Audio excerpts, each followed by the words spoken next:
Welcome back to the channel, and we are at Lakeland Motor Museum up in the Lake District. Hope you enjoy the video and see you on the other side of the intro.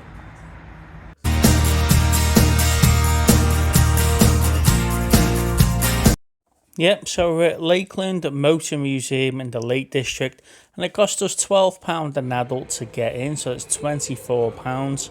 And normally I'll be a bit sceptical about paying that price for a motor museum because they usually have about 5 or 6 cars and that's it. However, this place has got hundreds of different vehicles throughout the ages, and you sort of walk through it in a one direction way, and like I say, you start off early 1920s and work your way through to modern day.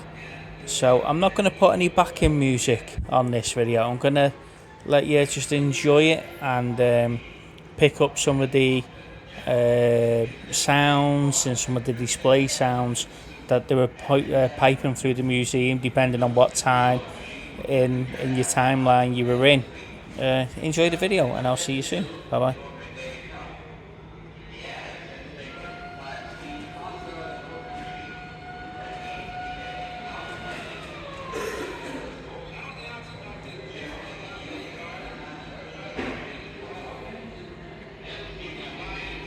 I also took a load of photos while I was here, so they're going to be at the end of the video after all the video clips have gone through, so please do stay to the end to see some cars that I didn't catch on video.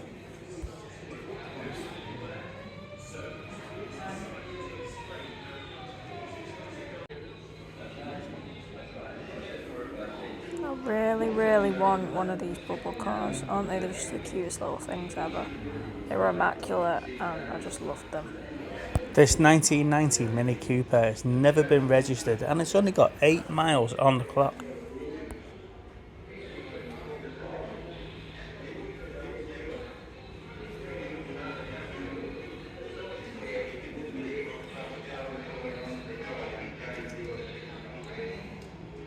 I did love this like early styling amphibious car.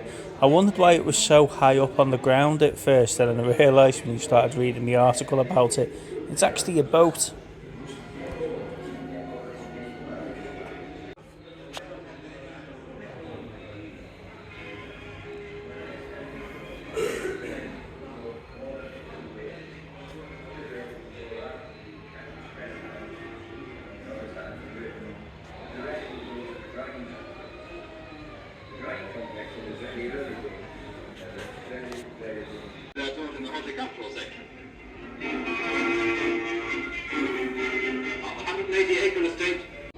It's not often you find cars that make Lana look tall, but she looked like a giant against these.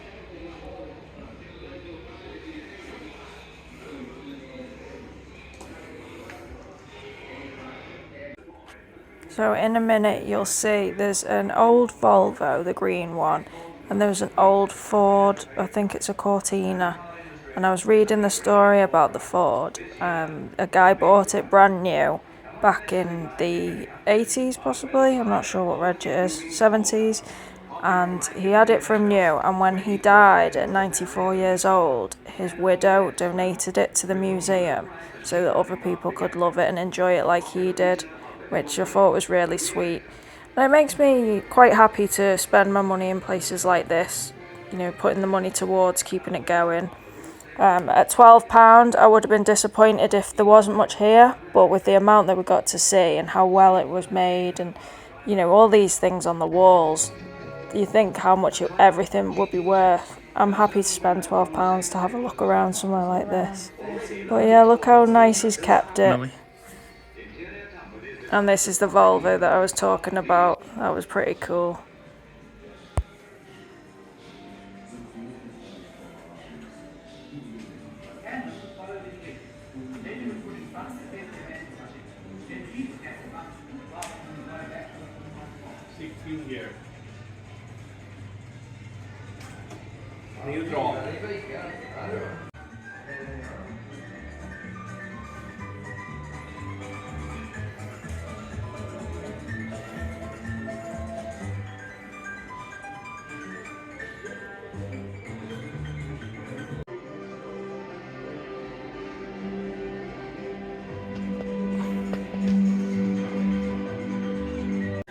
this was kind of cool. Like the history of bikes working the way up to the modern motorbikes at the end. So you've got like push bikes at the top, and then you've got like motorized scooters and stuff at the bottom. Like I say, it was kind of cool to see the sort of like how the bikes have evolved throughout the years.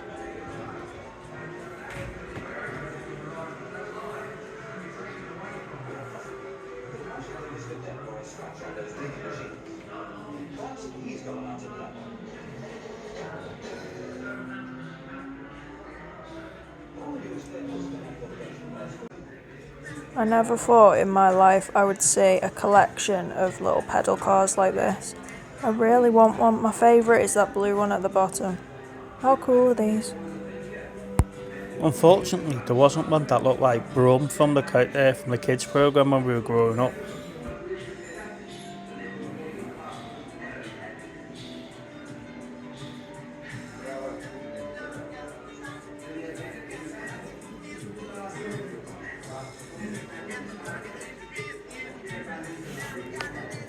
Now it was full of all these like little displays and history making moments of cars and motorcycles and bicycles.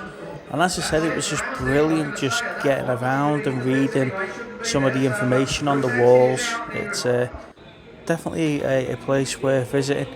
And then you've got this sort of like mezzanine balcony thing, and you've got all the different car grill badges and stuff like that. And then look at that view of the ground floor of the museum.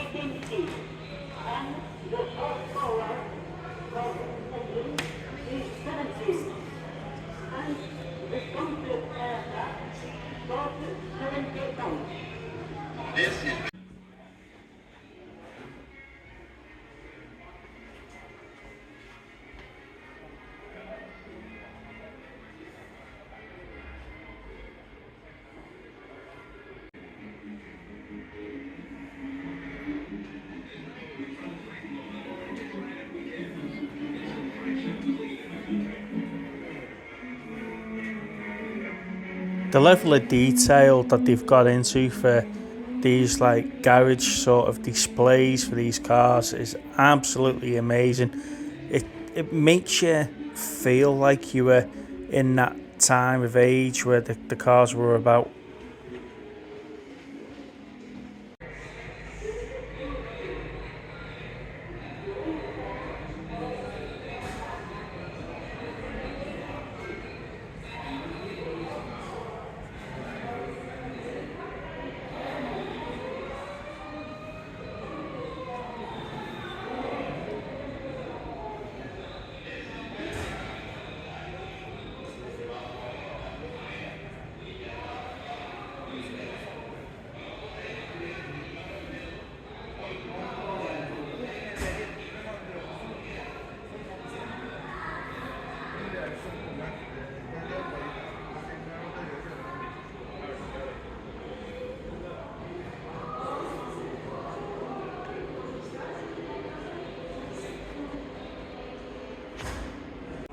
I absolutely loved this Corvette ZR1. Just look at the blue and that and how shiny that was. And like I say, it takes me back to collecting Hot Wheels when I was a kid. As Lana was saying before, there was a couple of cars that were donated when the owners passed away, and this gorgeous example of a Mazda RX-7 is one of them, and I'm so glad that it was donated to the museum. This was a bonus that we didn't know the museum had. It was hidden in another sort of like building a bit further up near the car park. It was the Campbell exhibit, so this is anything to do with the land speed record or water records that were set in the early like 20s and 30s up in the Lake District and then Coniston Waters. It was great to see like all the different vehicles and again just reading the history of what happened in that like 2 decades, and especially building up to where Campbell was killed in the 60s.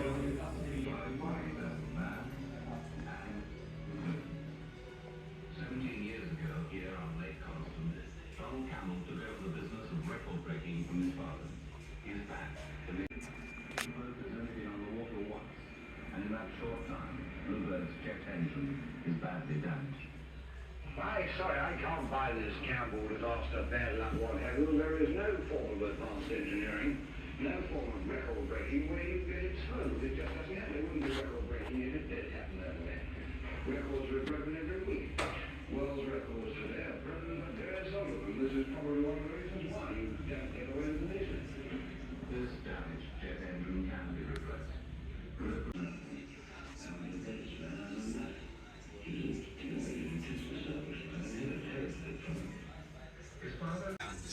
And the relentless struggle goes on.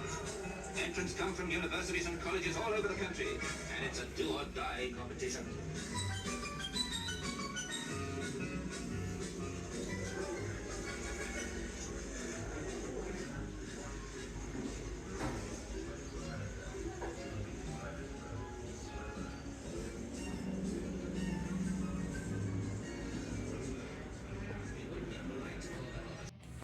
So here's all the photos that I've taken while we were at the Lakeland Motor Museum, and yes, unfortunately for Graham, here's the return of the music. Hope you enjoy the photos.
When you come out of the museum, you're greeted by this great gift shop, and yeah, it was hard not to buy every little Mini or Mazda keychain or little like plaque or something like that.